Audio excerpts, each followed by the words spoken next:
Well, in maintaining a sustainable fishing company, it actually really starts before you actually ever get on a vessel or on a fishing boat and actually go out to sea. It starts specifically in understanding the science of how much fish you can actually take out of the water, and that's obviously done prior to that. And once you actually know how much you can take out of the water without compromising the fishing resource itself, in the sense of not reducing it over many years and allowing it to replenish, then you go out into the water, and really the first thing is you throw your nets out into the water after that. And from that, you've almost kicked off that sustainability journey. You know how much you can take out of the water, but then you actually have to put that into practice. And what we do, as a company and as a sector in general, specifically linked to our certification, is to ensure that, there is minimal impact in the ocean. There could be other impacts beyond what you're actually trying to catch in the ocean.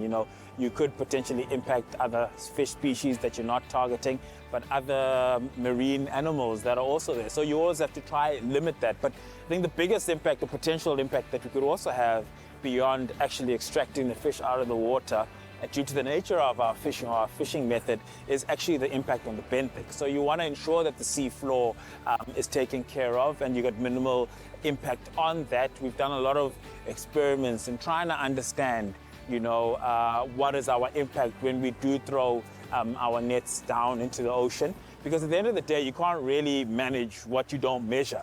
So we've been working over the last few years as a part of our certification, but as a sector, is just to sort of understand how quickly, after we've fished, how quickly the benthic or the sea floor is able to rejuvenate or regenerate. What we've done, which was arguably the most important aspect in managing that part of our impact in the ocean, is ensuring that we only really fish in certain areas. I want to call it a ring fence the area, and we'll always fish in that area. What that does is that it means that effectively your footprint becomes a whole lot less, and essentially you are able to maintain other parts of the benthic and just ensure that you just keep on utilizing the same area over and over again. Obviously, we do have operations where we do make our products, and obviously the fish that is caught is then transported effectively back to land, and we then have to process it and effectively have the final boxed product. With that also comes a lot of responsibility from the environmental perspective. I think the three critical items that you really have to look for is to ensure that you're utilizing water sustainably. Naturally, fresh water is a very scarce resource, and the planet is under pressure. So we're always ensuring and putting in sustainability practices to ensure that we minimize our water use in the production space in the business. But then also, quite importantly, I guess you can look at it holistically in a climate change perspective, but energy usage. So whether it's energy from electricity and how much electricity we use within our operations to ensure that our refrigeration processes are quite energy efficient, and also to ensure that the machinery we use for other aspects in the production line are energy efficient. Then obviously the second part linked to climate change from an energy perspective beyond electricity would be really fuel, and ensuring that our vessels do not emit fuel. And then also all other aspects within the business, we always try find and do practices to ensure that, number one, again, you can't manage what you don't measure. So to ensure that we measure it correctly, but then also put in a few practices in order to ensure, like fishing intelligence, knowing where you're going to go and fish instead of, I want to call it, sailing around aimlessly to try and find fish, to have a more targeted input into where exactly you're going to go in order to minimize the amount of time you're in the ocean, and thereby minimize the amount of emissions that your vessels have. Having an MSC certification is pretty much everything when it comes to a sector or company that engages in wild capture fishing. I think primarily because it really gives consumers and customers a good way to be able to measure whether or not what they're picking up out of the freezer is actually sustainable. It gives absolute traceability in terms of that the fish is sourced from a sustainable fishery, wherever it is. It could be halfway across the world. But also what it does do at the end of it all, and what the actual benefit is to ensure that the resource in the water and the amount of fish in the water is kept sustainable so that it can be available for future generations.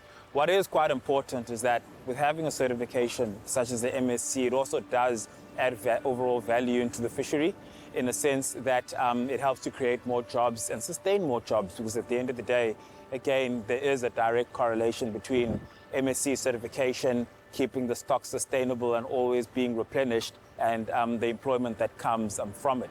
There were a few studies that have been done in terms of its overall benefit, or at least conceptualize the overall benefit of the MSC certification beyond, let me call it, the sustainable or the environmental realm, but more into the economic space. And it really looks at it that if you didn't have MSC certification as a fishery itself, you would have a reduction in the value of the fishery by at least 20 to 30%. And again, that has a direct correlation to the number of jobs and how the industry is able to support the overall South African economy. I think for us, quite importantly, is that obviously we've sort of described what we do as a business, but I think at the end of the day, in order to increase your footprint and your efficacy is really to get into collaborations and partnerships.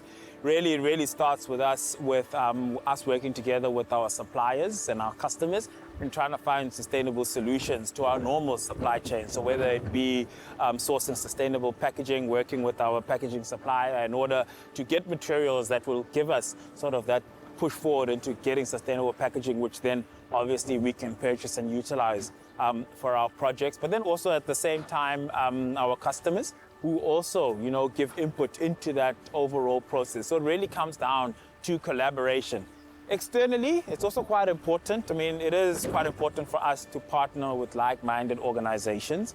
There's a lot of innovation in sustainability. I think society and environmental advocacy have sort of led that on into the 21st century, in the sense of a lot of people are interested and a lot of people are getting a better understanding of their impact on the environment. So we like working with like-minded organizations and people who share the same passion we do, which is to minimize the impact and then also, where possible, try and reverse it.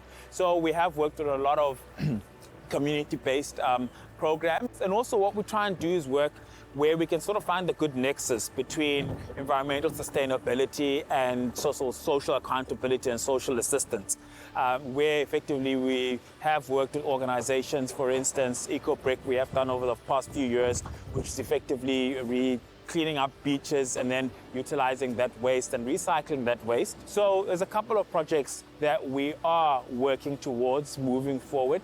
It's always about, you want scalability in time. So quite important is for us to collaborate with people that have got innovative ideas, but otherwise wouldn't be able to bring those ideas into fruition. So we would then get together with them to be able to, for them to realize their dream and have a positive impact on society, but then also, more importantly, on the environment.